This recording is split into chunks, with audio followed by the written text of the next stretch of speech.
نسبت سے نبی کی بیٹی ہے، اس لیے اگر تیری بچی سے میرا نکاح ہوگا تو قیامت کے دن یہ میری بخشش کا ذریعہ ہے۔ یہ ہے عمر، یہ ہے نبی کے گھر والوں سے محبت، اہل بیت سے محبت، اہل بیت کی عقیدت۔ اور جناب عمر فاروق اعظم رضی اللہ تعالیٰ عنہ کے تعلق سے حدیث پاک میں ملتا ہے کہ اللہ کے رسول علیہ الصلوۃ والتسلیم ارشاد فرماتے ہیں کہ اگر میرے بعد کوئی نبی ہو، بہت بڑا مقام، اگر میرے بعد کوئی منصب نبوت پر فائز ہوگا تو اللہ عمر کو نبوت، اور یہ عمر ہے بڑے سخت مزاج تھے، لوگ آپ کا مزاج سختی سے چھڑاتا ہے، کہتے تھے عمر بڑے سخت مزاج، بڑی سختی سے پیش آتا ہے۔ اور آپ کا یہ رویہ اسلام سے پہلے بھی تھا اور اسلام لانے کے بعد، بس فرق یہ تھا کہ اسلام سے پہلے مسلمانوں کے لیے تھا، اسلام کے بعد یہی سختی آپ کی کافروں کے لیے۔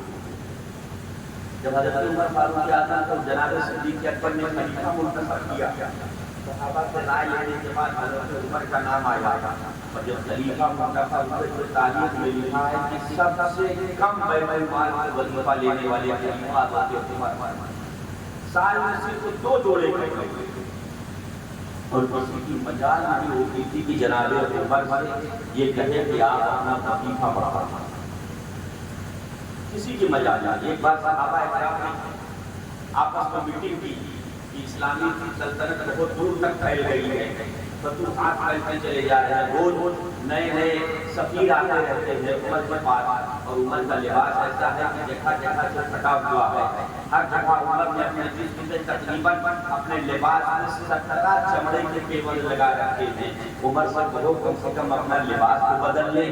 جب صحابہ نے آپس میں مشورہ کیا تو کہا یہ بات کون کہے گا؟ لوگوں نے کہا علی سے کہو، عمر علی سے بڑی محبت کرتے ہیں، علی سے بڑا پیار ہے عمر کو، علی کی بات عمر نہیں ٹالیں گے۔ مولائے کائنات کے پاس پہنچے، مولائے کائنات نے کہا ہاں عمر مجھ سے محبت کرتے ہیں، عمر میری بات نہیں ٹالتے ہیں، لیکن یہ معاملہ کچھ اور ہے، میں تمہیں بتاتا ہوں۔ ایسا کرو تم سیدہ عائشہ صدیقہ رضی اللہ تعالیٰ عنہا کی بارگاہ میں جاؤ، اگر وہ حکم دے دے گی تو عمر بات کو نہیں ٹالیں گے، عمر بات کو نہیں کاٹیں گے۔ صحابہ حضرت عائشہ کے پاس گئے، جا کر عرض کرتے ہیں اے اماں جان، معاملہ یہ ہے اسلامی سلطنت بہت دور تک پھیل گئی ہے، روز نئے نئے وزراء آتے ہیں، نئے نئے سفیر آتے ہیں، بڑے بڑے ملکوں کے لوگ آتے ہیں، ان کے سامنے عمر پھٹا ہوا کرتا پہن کر بیٹھتے ہیں، جس سے بڑی ہم سب بڑی توہین محسوس کرتے ہیں، اس لیے عمر سے کہیں کہ کم سے کم نیا لباس بنوا لیں۔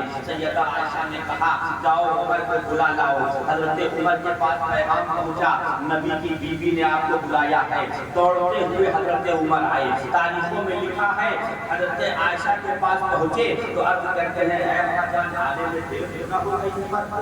دیر تو نہ کر دی میں نے؟ گھٹنوں کے بل بیٹھ گئے۔ کون ہے جو عمر ہے، آدھی دنیا کا بادشاہ ہے، گھٹنوں کے بل بیٹھ گیا۔ حضرت عائشہ سے عرض کرتا ہے ہاں اماں جان کہیں کس لیے بلایا ہے؟ جناب عائشہ کہتی ہے عمر دیکھو پہلے معاملہ دوسرا تھا، پہلے تنگی تھی، اللہ نے اب دولت دے دی ہے، تمہارے پاس نئے نئے سفیر آتے رہتے ہیں، نئے نئے ملک کے لوگ آتے ہیں، اس لیے تم اپنا لباس بدل لو۔ اے عمر تم نیا لباس بنوا لو، اچھے لباس پہنا کرو۔ حضرت عمر کا سر جھکا ہوا ہے، حضرت عائشہ نصیحت کرتی جا رہی ہیں، جناب عمر ہاں اماں جان، ہاں اماں جان، ہاں اماں جان، ہر بات میں ہاں ہاں کہتے جا رہے ہیں۔ حضرت عائشہ کہتی ہیں کہ میں نے دیکھا عمر ہر بات میں ہاں تو کہہ رہے ہیں، لیکن جب عمر نے اپنا چہرہ اٹھایا تو عمر کی داڑھی آنسوؤں سے بھیگی ہوئی تھی۔ آپ نے روتے ہوئے عرض کیا اے اماں جان، میں نے تو نبی کو صرف مسجد میں دیکھا ہے، آپ نے تو میرے مصطفیٰ کو گھر کے اندر بھی دیکھا ہے، آپ نے تو میرے مصطفیٰ کو تنہائی میں بھی دیکھا ہے۔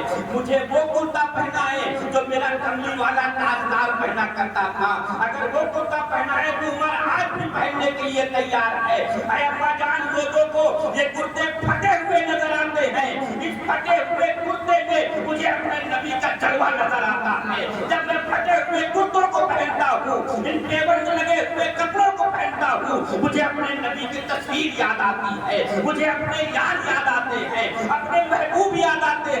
اس لیے اما جان زمانہ بدلتا ہے بدل جائے، عمر اپنے نبی کی سنت سے نہیں ہٹنے والا ہے، عمر اپنے نبی کے محبت سے نہیں ہٹنے والا ہے۔ حضرت عائشہ کہتی ہیں جب عمر کا یہ جواب سنا نا تو میں خود تڑپ کے روئی، میں نے کہا عمر تو جس حال میں ہے تو بہتر ہے تو اپنے حال میں رہے۔ حضرت عمر جب چلے گئے صحابہ ایک کونے میں چھپے ہوئے تھے، سب دوڑ کے آئے، سب نے کہا اے محمد المؤمنین کیا ہوا؟